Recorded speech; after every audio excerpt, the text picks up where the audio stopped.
The resulting quality of any slider that you create is not only down to the quality of the images, but also the size and the shape of the images too.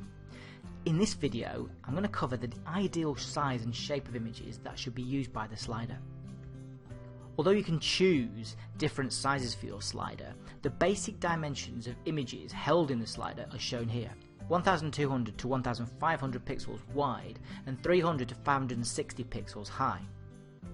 So hopefully it stands to reason that an ideal image, shown here in blue, would be similar in shape and size and slightly larger than this. But in the real world, not all images are this size and shape. So what happens if the image you upload is different? Now let's consider a very large portrait image.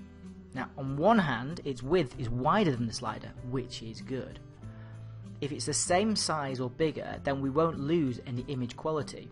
When we shrink it down, it will be the same width as the slider. But the slider will only show the middle band of the image, and the top and bottom of the image will not be seen. Now, this problem is made even worse in the case of a portrait image that's smaller in width than the slider area. In this case, we have to scale up the image to fit the width of the slider. This is bad news. If an image is scaled up, the quality drops and it looks really poor. As expected, once again we lose the top and bottom of the images, but what is left in the middle band this time will be really poor quality, and our slider will look pants. So in summary, the two golden rules of adding an image to a slider are: 1.